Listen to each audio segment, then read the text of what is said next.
the hill districts of Manipur in India, a state that is embroiled in ethnic conflict since the 3rd of May 2023.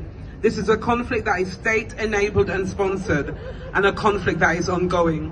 Just want to say, I want to give deep gratitude to all of you for staying with us. We know it's a lot of speeches, we know it's a lot, but this is how we have to do the solidarity right now, because the shit is real. So it takes all of us. So, Million Women Rise, make some noise. Welcome Lun. Welcome Lun to the stage. Give her a sweet, joyful Million Women Rise welcome.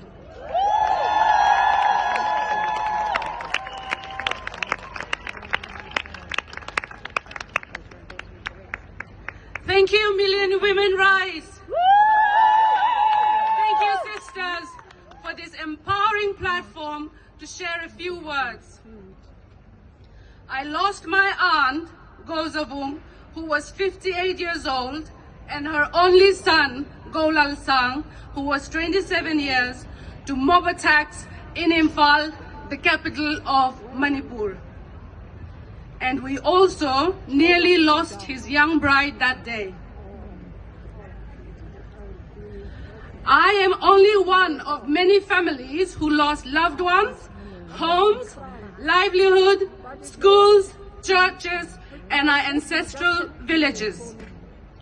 On May 4, 2023, 7 members of my family, including my aunt, Gozavung, her daughter, Zam Ngai Kim, who was 24 years, her son, Golal Sang, and his young bride, Nancy Tingtian Nyang, who was 27, were blocked and pulled out of the car by a mob of over 200.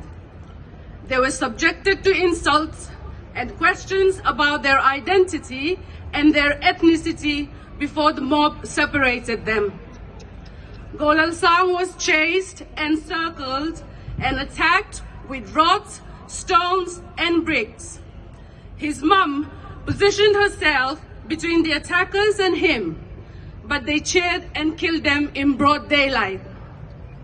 Khamson, my 1-year-old nephew, who was in the arms of his granny, was slapped many times. His parents tell me he still wakes up in the middle of the night screaming and shaking. Nancy, my sister-in-law, was paraded to a different place where the Métis women folks, known as the Mera Paibis, shouted to their men to rape her. She was left to die with severe head injuries and fractured wrist and fingers. The next one. But miraculously survived to tell her ordeal.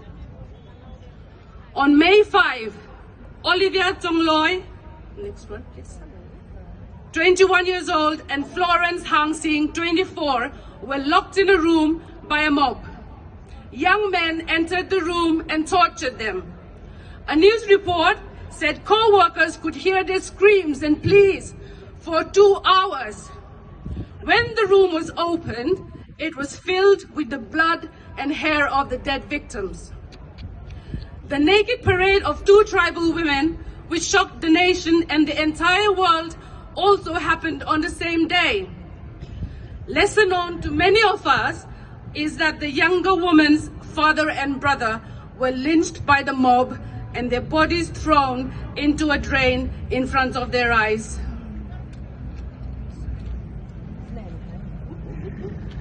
Sorry.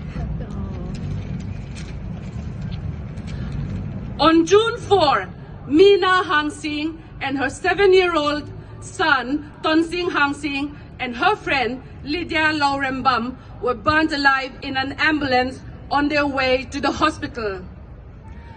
On the early morning of June 9, Mrs. Dim Khohoi, who was 75 years old, was shot dead while she was performing her morning prayer inside her village church.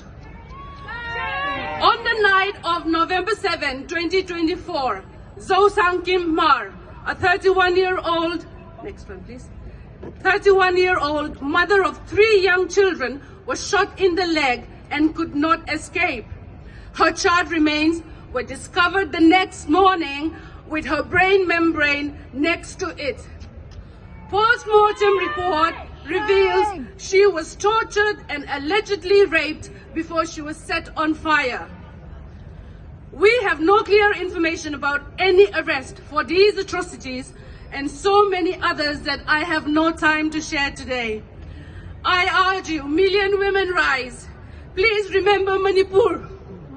Join us as we speak out against human rights violations, especially towards our women and children. Thank you.